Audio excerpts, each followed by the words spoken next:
I ordered a few new things for the new 2018 Honda Pioneer 500, and one of them is this Honda brand, Honda Signature Accessories 500. They call it the Bimini top.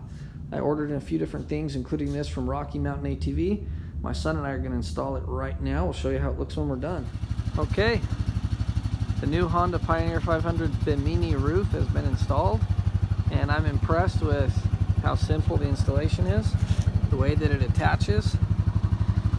It looks nice, fits perfectly.